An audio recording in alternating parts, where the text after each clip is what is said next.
Bismillahirrahmanirrahim. Assalamualaikum warahmatullahi wabarakatuh.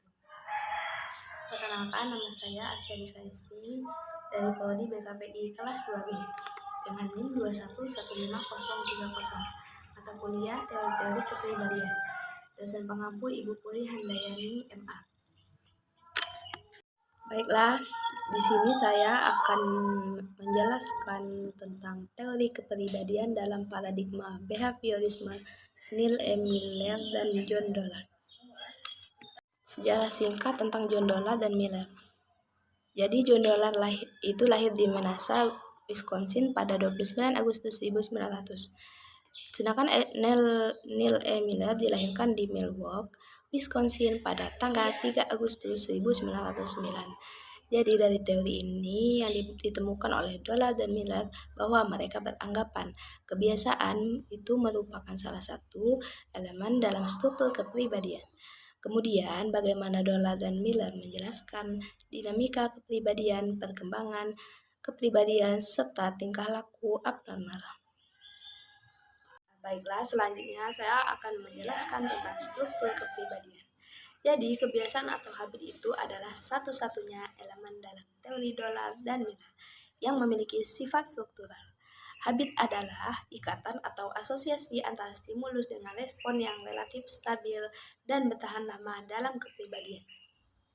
Gambaran kebiasaan seseorang tergantung pada kejadian khas yang menjadi pengalamannya. Dollard dan Miller lebih memusatkan bahasannya mengenai proses belajar dan mereka menganggap penting kelompok habit dalam bentuk stimulus verbal atau kata-kata dan respon yang umumnya juga berbentuk verbal. Selain itu, Dollard dan Miller juga mempertimbangkan dorongan sekunder seperti rasa takut sebagai bagian dari kepribadian yang relatif stabil. Menurut Dollard dan Miller, dorongan primer dan hubungan SR yang bersifat bawaan juga menyumbang struktur kepribadian, walaupun kurang penting dibandingkan habit dan dorongan sekunder, karena dorongan primer dan hubungan SR bawaan ini menentukan taraf umum seseorang, bukan membuat seseorang menjadi unik. Nah, selanjutnya ada dinamika kepribadian.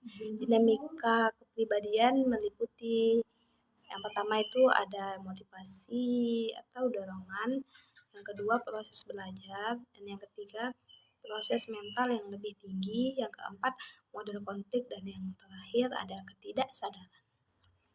Baiklah, selanjutnya tentang materi tentang perkembangan kepribadian. Perkembangan kepribadian meliputi 3 tahapan. Yang pertama, perangkat innate, respon sederhana, dan primary proses. Dollard dan Miller menganggap perubahan dari bayi yang sederhana menjadi dewasa yang kompleks sebagai proses yang menarik, sehingga banyak karyanya yang menjelaskan masalah ini. Bayi memiliki 3 primitif yang paling penting. Yang pertama yaitu refleks spesifik atau spesifik refleks.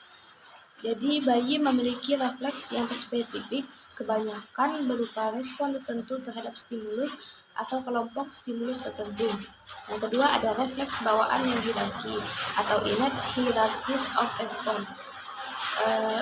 Kecenderungan respon tertentu terhadap situasi stimulus tertentu sebelum melakukan respon lainnya.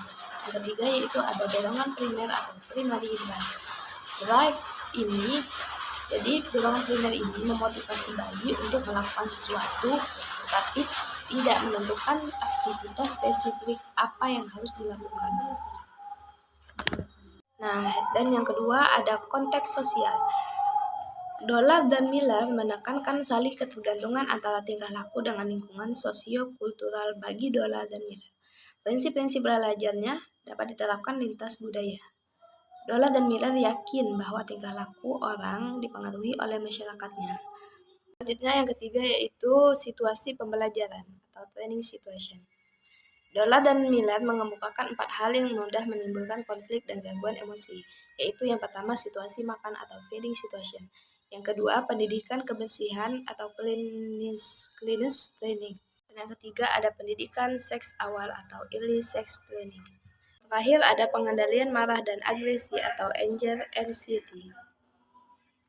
Selanjutnya, ada materi yang terakhir yaitu tentang contoh aplikasi teori behaviorisme. Jadi kita telah melihat bahwa menurut Dolar dan Miller perilaku dipelajari dalam rangka untuk mengurangi drive. Perilaku menyimpang juga merupakan belajar, seperti halnya neurosis perilaku yang dipelajari sering merugikan diri sendiri dan tidak produktif.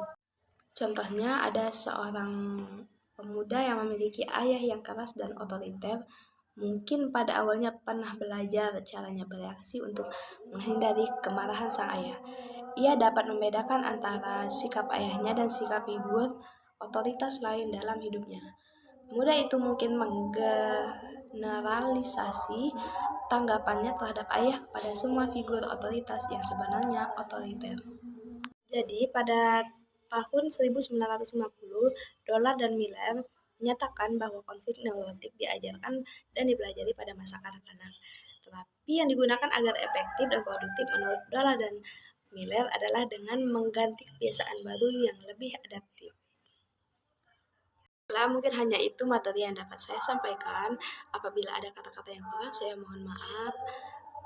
Semoga materinya dapat dipahami. Wabillahi taufiq wal hidayah. Wassalamualaikum warahmatullahi wabarakatuh.